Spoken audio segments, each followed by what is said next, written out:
Eu conheci a história do ET Bilu e depois voltei a ouvir falar dele por causa da Ratanabá. Então isso não é simplesmente um bando de malucos falando bobagem que não afeta em nada a nossa vida.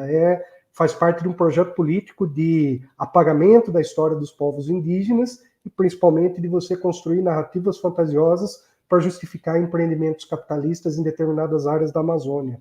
Isso ataca diretamente a ciência, né? Isso ataca diretamente o conhecimento, a produção da realidade, e conforme a gente for conversando, vocês vão ver que existem coisas muito mais profundas por detrás disso.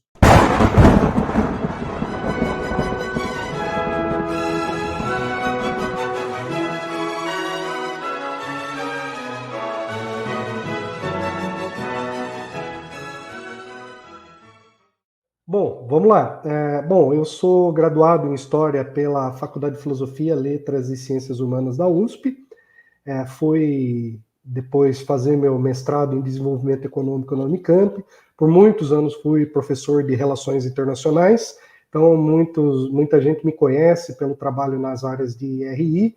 Fui por muito tempo militante da área internacionalista, me envolvi com a juventude do BRICS, me envolvi com o Conselho Mundial da Paz, com a integração da América Latina e com diversos temas aí que são do interesse internacional do Brasil. E tenho também me envolvido bastante com uma área que me interessa desde tempos muito remotos, que é a área da arqueologia, que na verdade a arqueologia não é uma ciência do passado, a arqueologia ela se trata de uma ciência do presente, na verdade de como no presente a gente se relaciona com o passado. E muitos projetos políticos de poder se usam da arqueologia, se baseiam na construção do discurso arqueológico. E por isso eu estou finalizando meu doutorado em arqueologia no MAI-USP, a partir do qual eu fui pesquisador por um tempo na Universidade da Califórnia, em Los Angeles, e também realizo diversas atividades nessa área, inclusive planejando em breve realizar uma viagem presencial no Egito para fazer expedição arqueológica para pessoas que têm interesse em aprender o básico da arqueologia e da egiptologia em campo. Então, quem tiver interesse pode me procurar. Eu tenho 2 canais no YouTube com temas distintos. Então, o canal Professor Thomas de Toledo, que trata de política, geopolítica, relações internacionais, Professor Thomas de Toledo, e também o canal Farol de Alexandria, que é um canal voltado à história, arqueologia, com muitos temas sobre o Antigo Egito. Bom, vamos começar do começo, né? Quem inventou essa história é um charlatão que já é muito famoso por fazer charlatanismo. Ele era um mágico, ilusionista, né? O ilusionismo é uma carreira louvável, porque é uma carreira de você criar ilusões e fazer as pessoas se divertirem. Mas ele decidiu se aventurar na pseudofologia quando ele criou o personagem do ET Bilu. Quem se lembra aí, uma vez passou no Domingo Espetacular, quando o Paulo Henrique Amorim ainda estava vivo e que apresentava o programa no domingo, ele apresentou, falou, olha, disseram aqui que tem um extraterrestre que está no Mato Grosso do Sul, e fez uma reportagem que qualquer pessoa acharia que aquilo era uma trollagem, porque foi uma coisa até divertida, eu dei muita risada com o ET Bilu na época, porque parecia um cara com um capacete invertido, colocado na cabeça, no meio do mato, pulando, e era uma coisa assim que qualquer pessoa com mínimo de noção das coisas daria risada. Inclusive aquele perito da Globo lá, aquele Molina, que a Globo chamava para esclarecer tudo, falou que para analisar o ET Bilu ele nem cobrava, de tão fake que era aquilo, né? Até um profissional que vive disso, né, de desmistificar certas coisas, falou que a coisa era tão absurda que ele nem cobraria. O ET Bilu é até engraçado, né? Bilu Teteia, né? Tá tirando sarro da nossa cara. Até o nome que eles colocam. Eu imagino que se fosse um ET de verdade, ele teria um nome que nem a nossa boca pronunciaria, né? Tão complicado que seria a linguagem. E o ET Bilu, a gente deu risada, quem é no mínimo consciente deu muita risada, porque era uma armação tão mal feita, só que teve pessoas que acreditaram, e o senhor Urandir Fernandes, que foi o criador do ET Bilu, ele criou uma comunidade em torno do ET Bilu e começou a juntar pessoas. Ele colocou até o nome de comunidade Zigurates. Zigurate, por exemplo, é o nome dos templos da antiga Mesopotâmia. E um monte de gente começou a ir lá seguir. E segundo testemunhas das pessoas que frequentam lá, somente o Urandir tem o contato direto com o Bilu. As outras pessoas vão lá e precisam fazer o contato com o Bilu através do Urandir. E ele percebeu que fake news dá dinheiro e tentou fazer outras fake news, que, por exemplo, uma delas de que a Terra não é redonda, né, de que a Terra... E aí ele contesta a Terra plana e diz que a Terra ela tem um formato terra convexa, né, que ele fala. E aí ele começou a difundir essa teoria, conseguiu encontrar seguidores, conseguiu ter visibilidade, ele já perfila entre milionários brasileiros.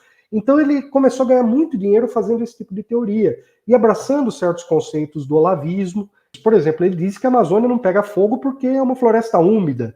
Ele diz que a Covid é uma criação chinesa. Ele diz, inclusive, que aqueles rastros de avião jogam chips com a Covid, chips chineses, que as pessoas se contaminam e que, na verdade, a vacina é uma forma de você ativar o chip. Coisas desse tipo que ele difunde por aí nos vídeos dele. E aí ele inventou essa história de Ratanabá.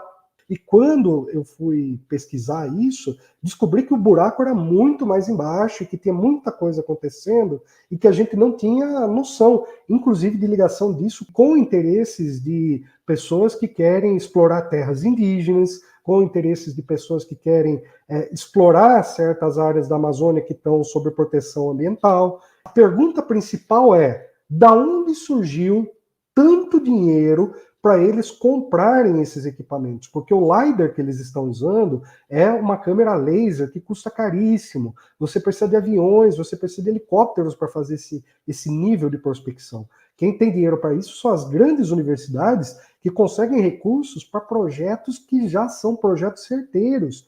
Então, por exemplo, uma pesquisa realizada com LiDAR na fronteira do México, ali com os países da América Central, que aí envolve Honduras, Guatemala, vários países ali da América Central, eles fizeram uma prospecção com LiDAR e conseguiram descobrir cidades maias que estão totalmente cobertas pela floresta. Só que ali os arqueólogos tinham certeza do que eram e foram exatamente no ponto. A pergunta é: como que esses caras já conseguiram esse recurso? Quem que está financiando esse grupo? Porque o ET Bilu sozinho não ia ter recurso para isso. E aí ele falou, numa das entrevistas dele, falando sobre essa Ratanabá, que o governo Bolsonaro ofereceu dinheiro para eles e que eles não aceitaram, mas que eles tinham apoio dentro do IPHAN. E vamos lembrar um caso importante no IPHAN, que foi uma nova loja da Havan. Eles descobriram que tinha um sítio arqueológico, e aí o velho da Havan entrou em contato com o Bolsonaro e pediu que a autorização fosse liberada. O que o Bolsonaro fez? Demitiu a direção do IPHAN, interviu lá dentro e autorizaram a destruir o sítio arqueológico para construir uma loja com a Estátua da Liberdade em cima. Destruíram o patrimônio arqueológico brasileiro para colocar uma loja com a Estátua da Liberdade em cima. O IPHAN tem profissionais seríssimos, só que a gente sabe que, por mais sérios que sejam esses profissionais, eles são obrigados muitas vezes a agirem de acordo com os interesses que estão estabelecidos. Surgiu o caso exatamente quando teve o assassinato do Bruno Pereira e do Dom Felipe. E aí eles colocaram a hashtag Amazônia, e o assunto principal vinculado à Amazônia, que era o assassinato do jornalista e do indigenista, passou para segundo plano e Ratanabá passou para frente. Então teve um timing coordenado para se lançar essa história de Ratanabá.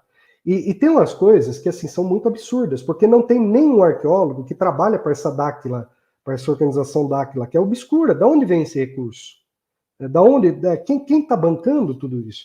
Porque essa prospecção, esse tipo de coisa, custa milhões. Isso tem que ser feito por organizações credenciadas, com autorização do IPHAN. Ele está promovendo uma coisa que é proibido pela legislação do Brasil, que é uma coisa que a gente chama de detectorismo, que é uma arqueologia amadora, que na verdade não é nem arqueologia, que são pessoas que ficam caçando tesouros no Brasil e vendendo no mercado negro. ele segue o script de toda a teoria da conspiração da pseudo-arqueologia. A pseudo-arqueologia, que é aquela que fala de alienígenas do passado, arqueologia proibida, todas aquelas histórias malucas que todas já foram desmentidas, não existe alienígenas do passado, quem construiu as pirâmides foram seres humanos. A questão é que por detrás disso existe o racismo e o colonialismo, porque ninguém pergunta se o Pártenon na Grécia foi feito por alienígenas, ou se o Coliseu de Roma foi feito por alienígenas, ou se um castelo da Escócia é obra de alienígenas. Todo mundo fala que foi a pirâmide do Egito que fica na África, ou que é Machu Picchu que fica no Peru.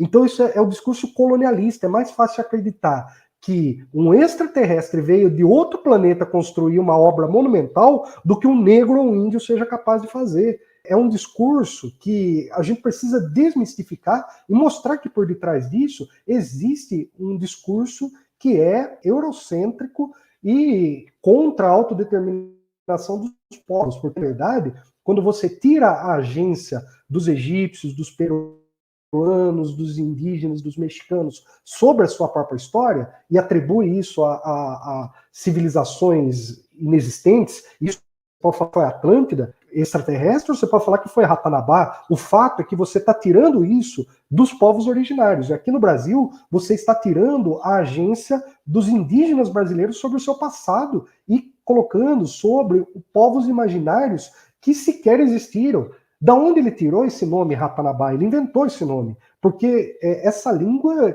como que ele traduziu uma língua que não existe, uma língua morta? Para você ter uma ideia, para traduzir os hieróglifos egípcios foram necessários séculos de estudo. Séculos de estudo. E a gente só conseguiu a tradução deles porque havia uma escrita. Como que você descobre o nome de uma civilização que sequer você tem escrita? E aí nós temos o problema da datação disso aí, que é uma coisa muito absurda. 450 bilhões de anos não existiam nem dinossauros. Não existiam árvores. Laís, não existiam árvores. Consegue imaginar? O planeta não tinha árvores. Toda estava debaixo do oceano. O que havia eram trilobitas. Sabe trilobitas, que é aquelas baratas gigantes? Essas trilobitas, a gente encontra elas em fósseis que, por coincidência, há 450 milhões de anos, foi exatamente quando ocorreu a primeira extinção em massa, que extinguiu 85% das espécies vivas, que eram espécies que viviam nos oceanos, porque começou a ter uma onda de grandes erupções vulcânicas e acabou o oxigênio na Terra, e aí, com isso, praticamente todas as espécies que viviam no mar, nenhuma delas fora do mar, desapareceu. Para você ter uma ideia, nem existia a América do Sul, porque não existia continentes. Nem a Pangeia. A Pangeia vem muito depois. Pensa que é o seguinte, para surgir a espécie humana, a gente calcula a espécie humana aí entre 350 a 150 mil anos.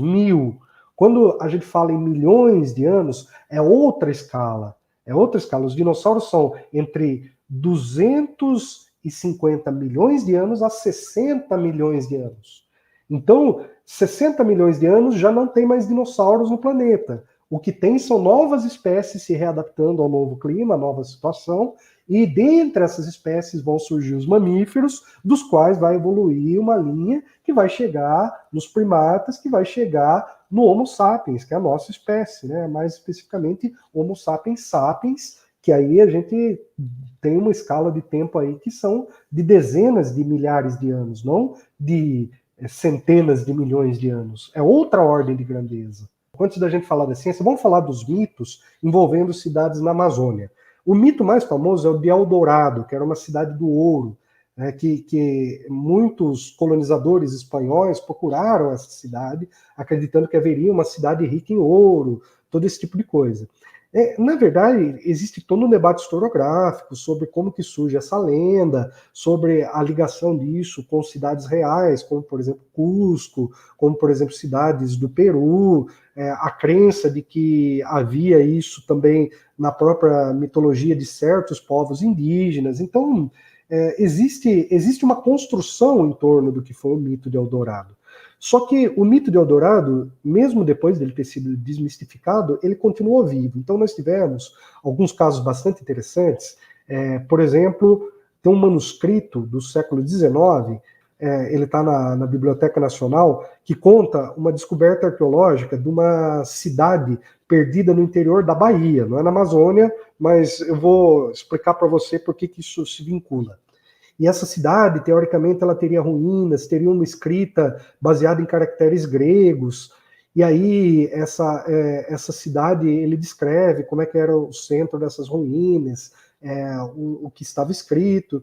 E com o tempo se descobriu que esse manuscrito era falso, mas ele foi escrito no século XIX. A pergunta é, por que falsificaram esse manuscrito? E nós temos aí que entender uma outra questão que também estava acontecendo ao mesmo tempo. Então, na Gávea, no Rio de Janeiro, a Pedra da Gávea, certa vez um pesquisador diz que identificou ali uma inscrição fenícia e foi lá e registrou nas marcas da rocha ali na Pedra da Gávea um texto que se referia a Irã, rei de Tiro, que registraria uma expedição e que teria um rei fenício que tinha sido sepultado ali na Gávea. Essa inscrição na Pedra da Gávea também foi desmentida. Hoje já se sabe que isso se trata de uma formação natural, então não são caracteres fenícios. Na verdade, ele olhou, é a mesma coisa que você vai num lugar que tem uma pedra que tem um formato do índio, você vai numa pedra que tem um formato do elefante, você olha e você vê aquilo que a sua imagem, que nem o rosto de Marte, né, esse tipo de coisa. A gente tem no nosso cérebro um mecanismo de que a gente identifica certos padrões em certas formas da natureza. Tem a questão da Pedra do Ingá, que fica na Paraíba, que também tem uma série de inscrições ali, que não são inscrições textuais, são pinturas rupestres, e que no século XIX se acreditava que fosse de influência fenícia ou mesopotâmica. Mas por que essa cidade grega? Por que essa inscrição fenícia? Por que essas inscrições mesopotâmicas? Porque na época do Brasil Império, enquanto se construía a nacionalidade brasileira, naquela época você já tinha noção de que no Peru haviam grandes sítios arqueológicos de civilizações, havia no México, havia na Grécia, havia no Egito, havia em tantos países do mundo, e no Brasil ainda não se tinha encontrado uma grande civilização para chamar de civilização brasileira. E para a construção ideológica da nacionalidade do Império era estimulada essa busca. Se acreditava ser necessário ter uma grande cidade, uma grande civilização. Então isso passou pelo século, vem da busca de Eldorado nos séculos aí da colonização, século XVI, XVII, XVIII. No Império, ao longo do século XIX, tem essa busca pela cidade. E no século XX, nós temos a lenda, duas lendas aí que também se somam a isso, a lenda de Akakor e a lenda de Zé. Inclusive uma outra lenda que seria a de que Hitler estava na Amazônia buscando uma cidade. Que Hitler enviou expedições para a Amazônia, isso a gente sabe, mas não era com esse objetivo, né? Inclusive tem cemitérios de nazistas na Amazônia, mas nós sabemos que isso foi um fato. E o Hitler realmente ele tinha um certo fascínio por colecionar riquezas arqueológicas. Isso foi explorado até no filme do Indiana Jones. Mas, separando o filme da realidade, nós temos um caso bastante interessante, que é o do coronel Fawcett, que era um coronel do exército britânico. Esse sim é o verdadeiro Indiana Jones. E ele percebeu que havia cidades na Amazônia e levou isso para Inglaterra. Ele convocou uma conferência com os cientistas ali britânicos na Royal Society. Ele apresentou as evidências da existência de uma cidade que ele chamou de Zé, que ele dizia que já foram, que todas as cidades no mundo já tinham sido encontradas e que ele escolheu esse nome Zé porque essa seria a última grande cidade que ainda estava por ser encontrada. Por isso que ele colocou esse nome. E aí o coronel Fawcett preparou uma expedição e ele morreu nessa expedição, desapareceu, ele com o filho dele, ele com a equipe dele.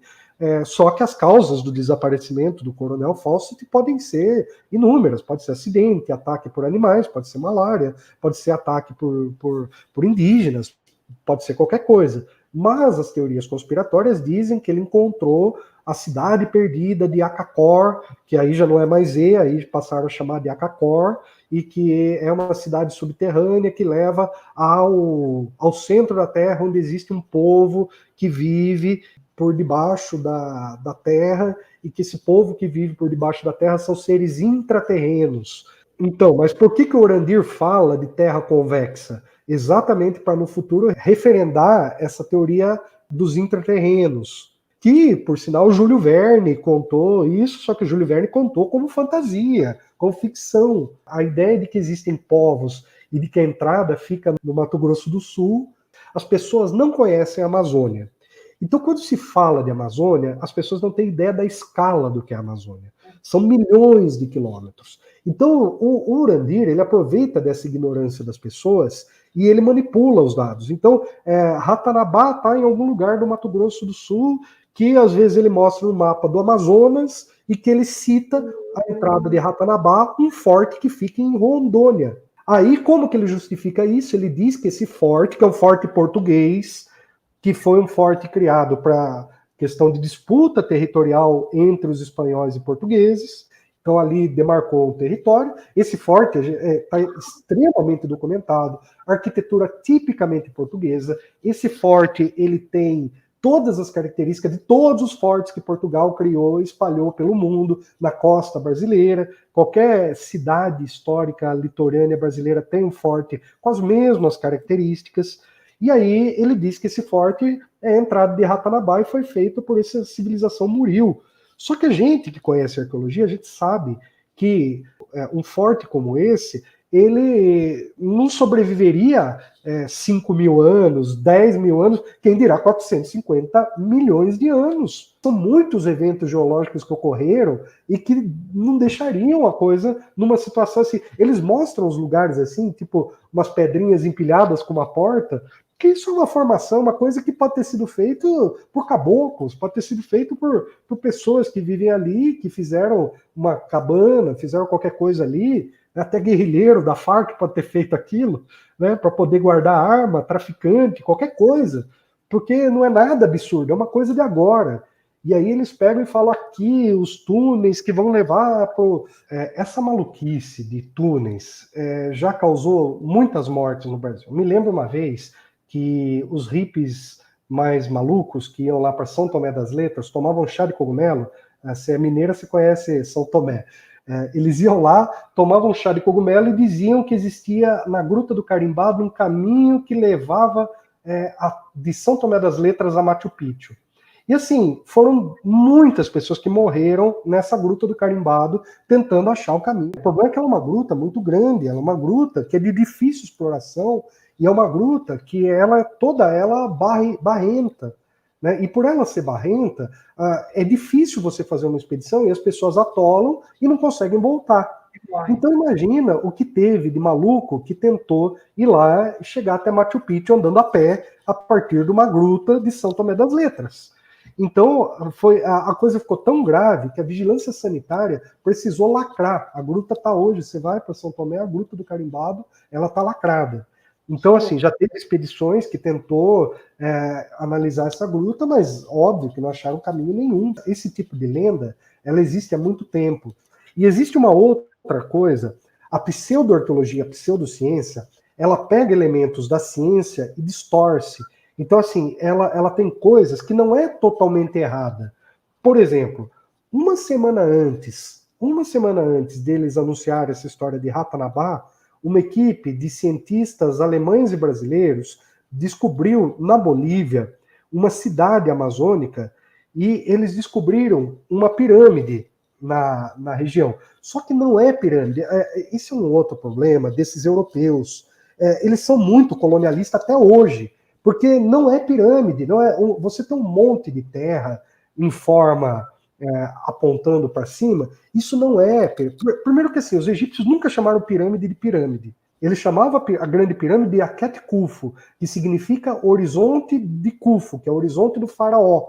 Então não significava pirâmide, quer dizer pira, vem de fogo. E aí a ideia de associar a pirâmide ao fogo é porque quando os gregos foram conhecer as pirâmides, elas ainda estavam cobertas ali com o seu revestimento, e esse revestimento refletia a luz do sol e dava uma ideia de fogo. Então os gregos colocaram o nome de pirâmides.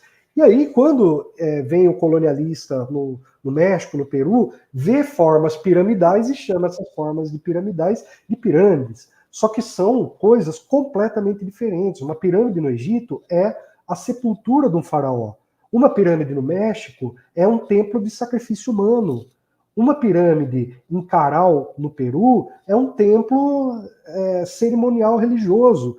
Tem outros lugares que a pirâmide é um palácio administrativo. Tem outros lugares, na própria América Central, tem pirâmides maias que são observatórios astronômicos, ao invés de templos de sacrifício humano. Então, cada lugar do mundo, você tem um uso diferente do que seria uma forma piramidal. A partir do momento que você generaliza e usa o termo pirâmide para tudo, você cria todo um misticismo.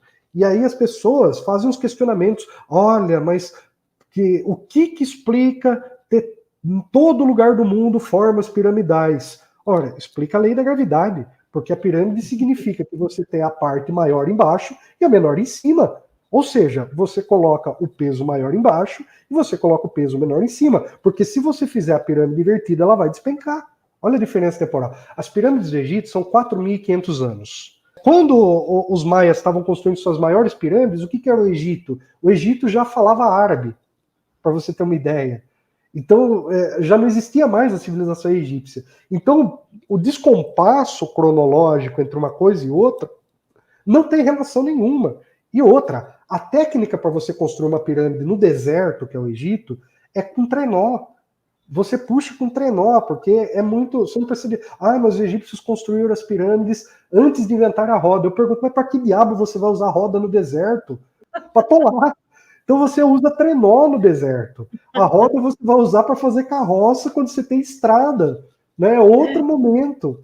E aí, no caso das civilizações andinas, eles construíram suas obras monumentais em áreas bastante elevadas. Então a técnica deles é completamente diferente das técnicas egípcias, que é completamente diferente dos maias, que viviam na floresta, numa floresta tropical, que é diferente das técnicas dos chineses, que é diferente das técnicas dos indianos, né, que é diferente das técnicas do povo de Stonehenge, por exemplo, que está lá na Inglaterra, mas que transportou as pedras ali do país de Gales e que construiu ali Stonehenge com um objetivo que é completamente diferente.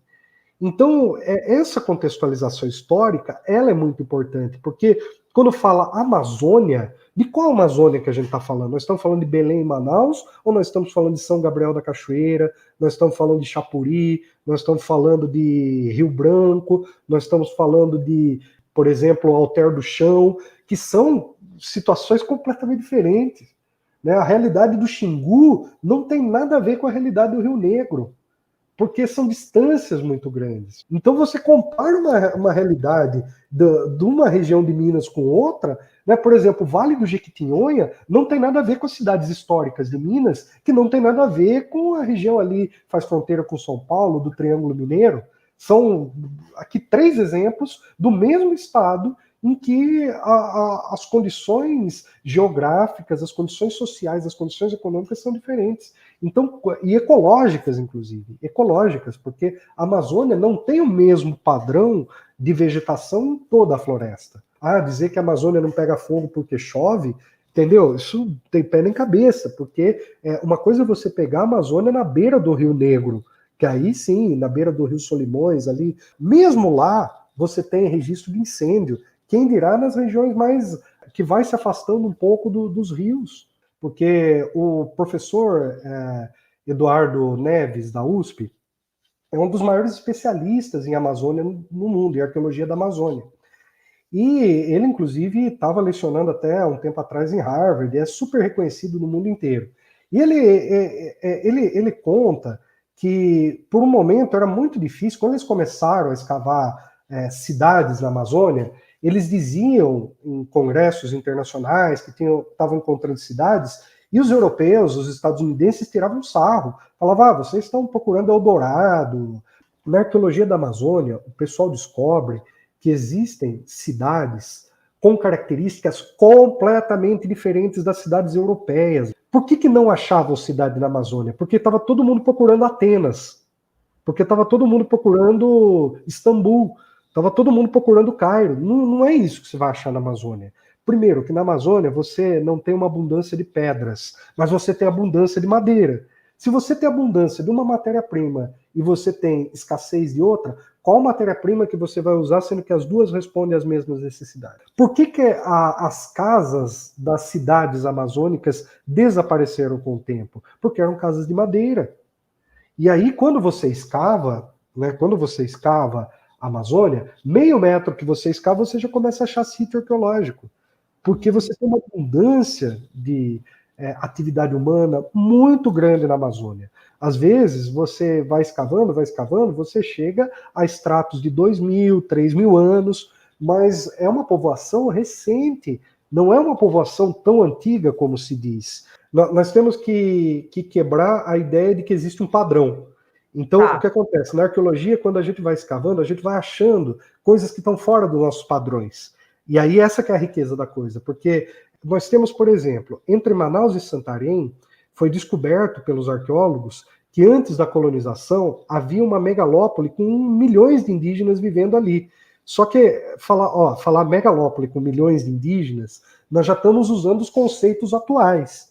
Primeiro, não era uma megalópole. Segundo, milhões de indígenas espalhados numa área vastíssima, centenas, talvez até milhares de quilômetros. Como é que funcionava? Você tinha núcleos urbanos povoados com estradas que conectavam uma aldeia até a outra. E cada uma vai ter uma forma um pouco diferente, um pouco com as características locais. Mas, em geral, você tem isso, uma casa principal no centro, você tem ali uma coisa ao redor com outras em volta, mas eram basicamente ocupações do que hoje a gente chamaria de indígenas, de pessoas que habitavam essa região e que se adequavam. E aí o pessoal pergunta, mas então por que não tem pirâmides ali? Por dois motivos. Um, que você tem escassez de pedra, e dois, essa é uma teoria do professor Eduardo, que foi o que eu citei aqui. Ele diz que por você ter uma abundância de alimentos, isso é curioso, você tem ali o seguinte, a Amazônia, ela é uma floresta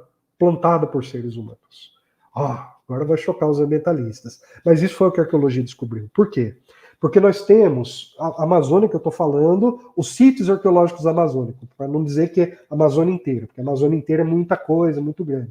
Mas onde você tem uma presença grande de sítios arqueológicos, ali foi resultado da ocupação humana, porque você tem metros e metros ali de terra preta de índio. O que é a terra preta de índio? Ela é uma terra que os próprios indígenas fizeram, a partir da adubação, porque a Amazônia, a partir de um certo nível, ela começa a ficar desértica. Então, boa parte das áreas ocupadas da Amazônia foi povoada a posteriori por humanos que encontraram tecnologias, encontraram meios de sobreviver ali, adequando aquela situação. Então, eles começaram a plantar uma série de árvores e plantas comestíveis.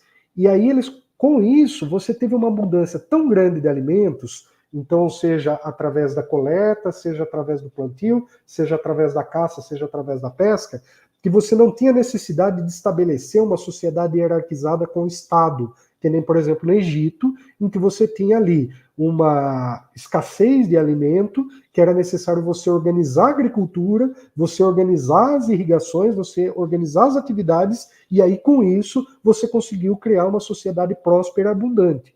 Mas isso você tem que ter um Estado para coordenar essas atividades. No caso da Amazônia, não precisava de Estado, porque você tinha tudo ali disponível. Então, essa é uma característica que muito pode nos ensinar, inclusive, sobre como viver de forma comunitária. Né? Porque se existe um lugar que foi comunista no mundo, foi a Amazônia. A Amazônia pré-colonial. Né? E agora, o que o Ratanabá quer é exatamente transformar aquilo ali num empreendimento capitalista, baseado numa mentira. Porque eles dizem o seguinte, que tem tanto ouro em Ratanabá que todo brasileiro ficaria milionário. O que eles dizem com isso, com essa mentira? Eles estão querendo comprar as pessoas, falar, não, vamos investigar Ratanabá. Só que aí a gente não sabe o que está por trás de Ratanabá. Bom, todos nós sabemos que a Amazônia é uma região riquíssima em minérios, que nós sabemos que há regiões que são inexploradas, nós sabemos que há uma série de elementos ali que indicam a presença de certos recursos estratégicos, e o que eu acho, e aí simplesmente acho, que há grupos capitalistas muito ricos que estão investindo nessa fake news no sentido de comprar a opinião pública para garantir com que você altere certas legislações de proteção ambiental, altere certas legislações para poder explorar áreas indígenas, porque a gente sabe que existe agora uma grande pressão para a mineração em terras indígenas. É um tema que eu acho que a gente vai ter que discutir, sim, porque isso é de interesse dos próprios indígenas, que essa questão seja regulamentada. Mas à medida que eles colocam uma fake news como argumento, esse argumento vai pesar a favor de quem? A favor dos interesses que estão por trás dos financiadores dessa história. Teve um arqueólogo chamado Garrett Fagan, ele escreveu um livro sobre a pseudo-arqueologia. E assim, ele coloca, se não me engano, 13 pontos, que são os pontos que você precisa usar. Então você usa teorias defasadas, por exemplo, eles estão recuperando o mito de Eldorado, de Akakor, da Cidade Z, recuperando esse mito para recauchutar com o nome de Ratanabá. Aliás, teve pessoas que foram pesquisar no INPE, né, que registra as marcas, e descobriram que antes desse lançamento, o Urandir patenteou a palavra Ratanabá, ele registrou a marca. Então, daqui a pouco, se alguém fizer camiseta de Ratanabá, vai ter que pagar royalty por Urandir. Então, é importante saber disso. O cara, quando ele foi pensar no golpe, ele pensou em cada detalhe. E pode ter certeza que o ET Bilu também deve estar patenteado. Até teve um meme engraçado, né, que o pessoal pegou ali uma imagem de umas pessoas montando em cima de dinossauros dizendo transporte público em Ratanabá. Só que mesmo esse meme não funciona, porque, como eu falei para vocês, 450 milhões de anos só tinha baratinha. A coisa tão absurda que esse tal desse Urandir, ele fala que os índios plantaram a floresta amazônica para esconder a Ratanabá. Ele fala que os arqueólogos, que os cientistas estão todos vendidos para os interesses do Elon Musk, porque o Elon Musk quer controlar a Amazônia para esconder a Ratanabá e ficar só para ele os tesouros, e por isso ele paga os cientistas. O pessoal diz que o lema do jornalismo investigativo é siga o dinheiro. Seria legal que vocês tivessem aí um grupo de jornalistas que levasse esse assunto a sério e fosse investigar, porque eu acho que vocês vão achar coisa muito podre por detrás disso. Vai ter escândalos envolvendo coisas financeiras, envolvendo questões aí de abusos com pessoas, vai ter coisas envolvendo aí dinheiros de prefeitura, né, porque a prefeitura lá da cidade onde fica lá o ET Bilu tem coisas muito suspeitas. E não é só com cantor de sertanejo que as prefeituras fazem maracutaia. Né? Imagina lá no projeto Zigurates da Dáquila lá o que não vai ter. Então eu acho que é preciso investigar seriamente esse pessoal. Eu não boto fé em ufologia, acho perda de tempo, mas eu conheço pessoas que são sérias nessa área. E essas pessoas que são sérias rejeitam o Urandir a todo custo e dizem, é muito perigoso esse tipo de gente, e eles estão nos grotões do Brasil. Eu acho que a gente precisa investigar esse tipo de caso sim, porque eles usam isso como pretexto para atacar a universidade pública, para atacar a ciência.